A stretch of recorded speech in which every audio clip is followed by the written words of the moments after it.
तो भाई आज से जो हम अपना सप्लीमेंट सीरीज स्टार्ट करने वाले हैं यूट्यूब में। तो इसमें जितने भी हमारे टाइप के सप्लीमेंट्स होते हैं उनके बारे में हम ढंग से एक्सप्लेन करेंगे कि सप्लीमेंट क्या है, क्यों है, कितना लेना चाहिए, और जितने भी उससे रिलेटेड फैक्ट्स हैं, मिथ्स जो होते हैं उन सब के बारे में हम एक्सप्लेन करेंगे। तो आज से जो है हम अपना वे प्रोटीन के बारे में स्टार्ट करने जा रहे हैं। तो सबसे पहले वे प्रोटीन क्या होता है वही बता दूँ। सबको ही पता है, जैसे जो दूध होता है उसको फर्मेंट करते हैं, फिर चीज़ बनाते हैं, उसका जो पानी लेफ़्ट होता है उसे प्रोसेस करके हम बनाते हैं वे प्रोटीन। तो सिंपल वर्ड में कहा जाए तो जो दूध का जो प्रोटीन होता है वही एक तरीके से वे प्रोटीन। और फिर इसके बाद बारी आती है कि कितने टाइप के वे प्रोटीन होते हैं, कितने टाइप्स ऑफ वे प्रोटीन होते हैं। तो 3 टाइप होते हैं mainly: raw protein, concentrate and isolate. जो रॉ प्रोटीन होता है वो सबसे सस्ता होता है, ईजिली अवेलेबल होता है। बस इसके साथ दिक्कत ये है कि ये डाइजेस्ट अच्छे से होता है, इसकी ऑब्जर्प्शन जो है वो उतनी खास नहीं होती है, और लैक्टोज जो इंटॉलरेंट हो गया उनके लिए सही नहीं है इससे लेना। बाकी रेट बहुत सस्ता होता है, 3-4 हज़ार में आपको 2 किलो मिल जाएगा। तो जिनको डाइजेस्ट हो सकता है, बजट कम है, वो इसके लिए जा सकते हैं, बहुत ही बढ़िया सोर्स है। और सेकेंडली नंबर पे आता है अपना कॉन्सेंट्रेट। मेजॉरिटी जो लोग होते हैं वो कॉन्सेंट्रेट को ही खाते हैं, क्योंकि इसका रेट भी ठीक ठाक होता है, अपना 5 से 6 हज़ार के बीच में होता है 2 किलो। और जो परसेंटेज ऑफ प्रोटीन है वो भी इसमें काफ़ी ठीक होती है। तो थर्ड नंबर पे जो हमारा आता है वो आता है हमारा आइसोलेट। ये सबसे प्योरेस्ट फॉर्म ऑफ प्रोटीन होता है।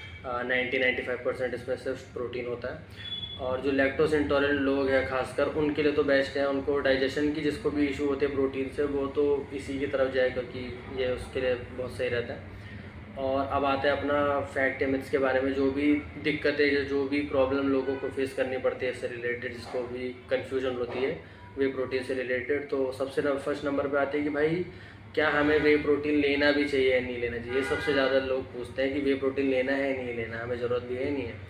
तो जो लोग तो बॉडी बिल्डिंग नहीं कर रहे, जिनको फिजिक भी कुछ खास मेंटेन नहीं करनी, और मतलब डेली का 50 से 60 ग्राम प्रोटीन मिल जाता है उन्हें घर के खाने से, तो उन लोगों को लेने की बिल्कुल ज़रूरत नहीं है। और बाकी फिर जो बच्चे बॉडी बनाना चाहते हैं, फिजिक बनाना चाहते हैं, और घर की डाइट से उनका पूरा नहीं हो पाता, ये बात खास या जानकारी में रखनी, याद रखनी कि जिनका घर के खाने से पूरा नहीं हो पाता है और उनको बॉडी बनानी है, उनकी रिक्वायरमेंट पूरी नहीं हो पा रही, उनको लेना बिल्कुल ज़रूरी है। और उनके लिए चीज़ बहुत सही भी है वे प्रोटीन लेना, क्योंकि कंपैरेटिवली अगर आप देखा जाए कि बाहर के खाने से रोज़ चिकन खरीद रहे हो, पनीर खरीद रहे हो, तो उससे बेटर है कि आप प्रोटीन ही खरीद लो। आपका महीने का जो प्रोटीन कंजप्शन है, वो रिक्वायरमेंट है, वो पूरी भी हो जाएगी और उससे कम ही दाम पड़ेगा। एंड इसके अलावा जो प्रोटीन से रिलेटेड दिक्कत होती है, लोग पूछते हैं कि भाई प्रोटीन सेफ़ है नहीं है, किडनी के रिलेटेड कोई इशू तो नहीं होंगे। तो ऐसा है कि किडनी रिलेटेड इशूज़ उन्हें होते हैं जो या तो बहुत सस्ता या चीप क्वालिटी का ले लेते हैं, बिना ऑथेंटिक, बिना किसी ऑथराइज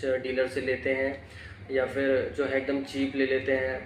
तो उन लोगों को जनरली दिक्कत होती है, किडनी के रिलेटेड इशू होते हैं। एंड जिसको ऑलरेडी किडनी रिलेटेड इशू है उनके लिए ये सही नहीं है। बाकी जो अच्छी जगह से ले रहे हैं और जिनकी गट हेल्थ ठीक है, उनको ऐसी कोई दिक्कत नहीं होती प्रोटीन से।